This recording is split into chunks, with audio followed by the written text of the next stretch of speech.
একবার এক হাজিদের জমা হজ করতে দেখেছি। যাওয়ার পরে হাজিদের মধ্যে একজন হাজি সাহেব মারা গেছে। তখন অন্যান্য হাজি সাহেবরা তাকে কবর দেওয়ার জন্য একটা কবর খনন করছে। কবর খনন করার পর যখন তাকে কবরে রাখবে, তখন দেখে কবরে রাখার আগেই একটা সাপ শুয়ে দিচ্ছে।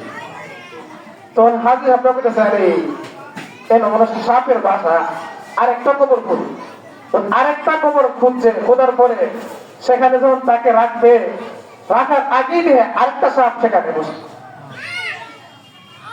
তারপরে কোনারে এই কবরস্থানই কবর দিতে পারে, আরেক ভিন্ন দূরে কবরস্থানে গিয়ে কবর করে তাকে যখন কবরে রাখবে, দেখে এখানেও আরেকটা সাপ।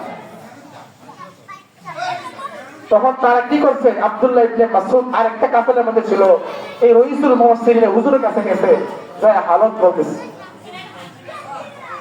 ওগো হুজুর, আমরা এই হাজিকে কবর করে তিনটা কবর করছি, তিনটা কবর মধ্যে সাপ। রইসুল মুফাসসিরিন আল্লামা ইবনে আব্বাস রাহমাতুল্লাহ রাদিয়াল্লাহু তাআলা বলেন, এই যে তোমরা কবর খনন করো, আবার এই কবরের ভিতরে যখন তাকে রাখে দাও, কবরে তাকে শোয়াইবার আগেই দেখো একটা সাপ শোয়াই দিয়েছে। এটা সাপ না, এটা হলো তার পাপ।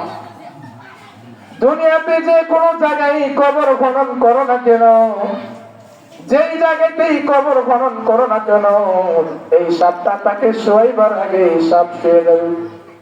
ওতে বোঝা গেছে মানুষ মরার আগে কবরে লাশ লাগার আগেই তার গুনাহ কবরে চলে যায়। আল্লাহ রাসূল বলেন, আল কাইয়িসু মান দানা নাফসাহু ওয়া আমিলা বিমা বা'দাল মাউত। ওই ব্যক্তি ছাড়া যে এখান থেকে বসে বসে চিন্তা করে আমার কবরটা কেমন হবে। একদিন এক রাত হোটেলে এসে অবস্থান করবে, ভালো করে হোটেলটা দেখে পানি আছে কিনা, বাথরুম আছে কিনা, সুযোগ সুবিধা আছে কিনা। বছরে একবার শ্বশুর বাড়ি যাবে, দেখে শ্বশুর বাড়িতে যাইবে রাস্তা আছে কিনা, গাড়ি নিয়ে যাবে কিনা, বন্ধু বান্ধব নিয়ে বেড়ানো যাবে কিনা। আল্লাহ রাসূল বলেন, তুমি তো চালাক না। চালাক তো ওই ব্যক্তি যে কবরের ভিতরে শত শত বছরে শুয়ে থাকবে, এখানে বসে বসে এখান থেকে কবরের সামান পরিপূর্ণভাবে প্রস্তুত করে কবরের ব্যাপারে চিন্তা করে। এক রাত হোটেল অবস্থান করবা, হোটেল দেখলা, বছরে একবার শ্বশুর বাড়ি যাইবা, শ্বশুর বাড়ি সবকিছু দেখলা, আর হাজার হাজার কোটি কোটি বছর কবরে রইবা, একবারও পাইবা দেখলা কবরটা কেমন হবে, কবরের অবস্থা কেমন হবে একবারও চিন্তা করে দেখলা না।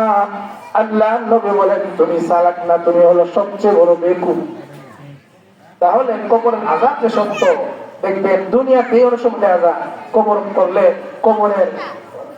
কবর করতে গিয়া থেকেই আগুন ধোঁয়া বেরোচ্ছে। সরালে একটা কবরস্থানে দেখলাম অনেক আগে কবরের মাঝখান থেকে আগুন ধোঁয়া বেরোচ্ছে। সমস্ত মানুষগুলা গেছে, সেইটা বন্ধ করতে বন্ধ করতে পারে না, শরীর শিউরে উঠে।